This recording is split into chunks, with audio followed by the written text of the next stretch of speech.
yang tidak membatalkan puasa, akan tapi dia menjadikan hilangnya pahala puasa,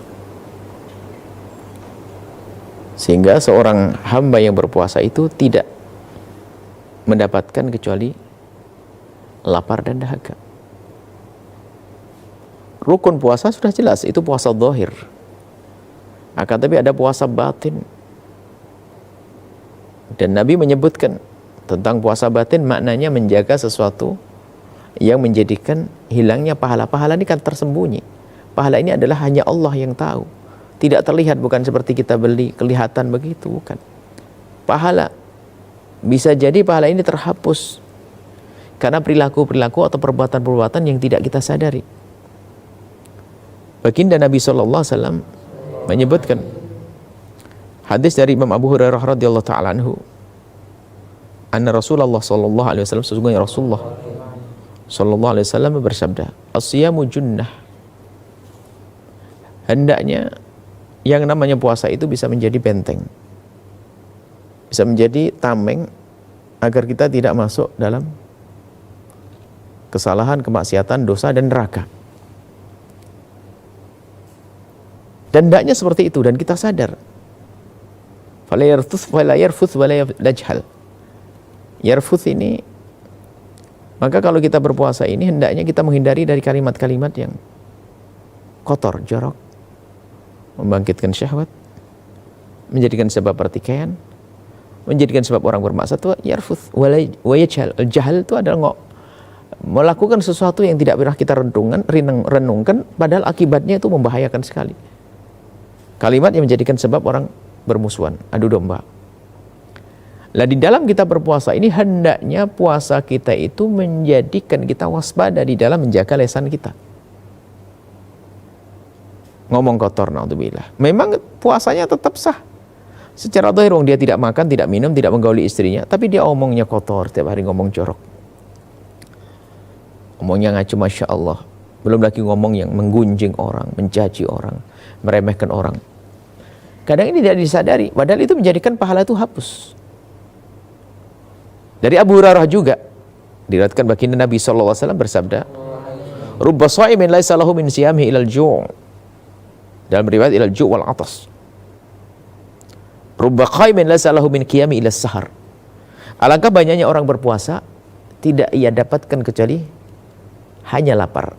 Dalam riwayat lapar dan dahaga. Dan alangkah banyaknya orang yang bangun di tengah malam yang ia dapat hanya capeknya begadang. Kenapa? Dia melakukan itu semua adalah dibarengi dengan kemaksiatan yang menghabiskan pahala.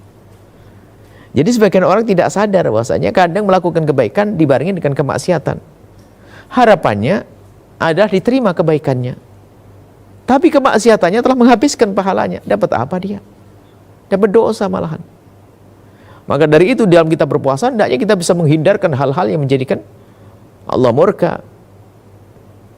Seperti tadi menggunjing, mencaci, mengolok. Lisan kita jaga.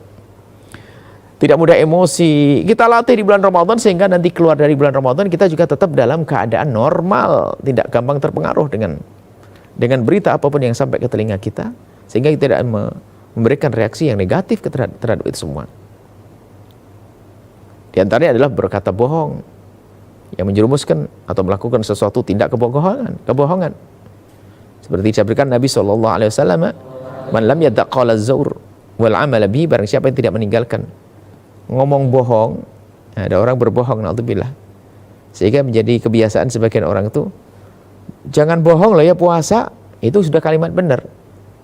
Jangan bohong loh lagi puasa, karena menghabiskan pahala. Cuman ini jangan difahami salah, berarti kalau tidak puasa boleh bohong, bukan begitu. Artinya hendaknya kita sadar kita ini puasa.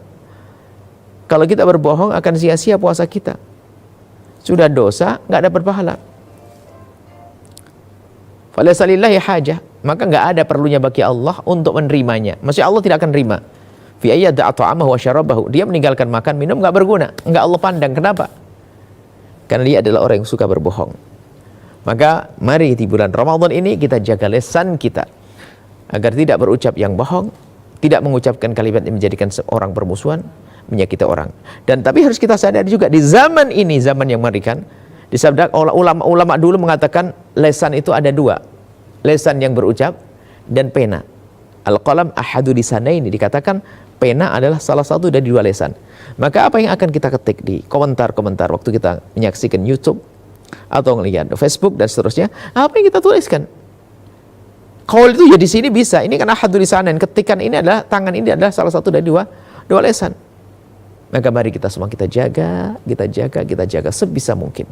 Ingat kalau kita lagi puasa dan kita di bulan mulia, di bulan Ramadan, dan semoga Allah mudahkan kita untuk meninggalkan segala hal yang menjadikan sebab pahala ibadah kita terhapus dan menjadikan sebab murka Allah Subhanahu wa taala. Nuhibbukum fillahi. Kami mencintai Anda semua karena Allah.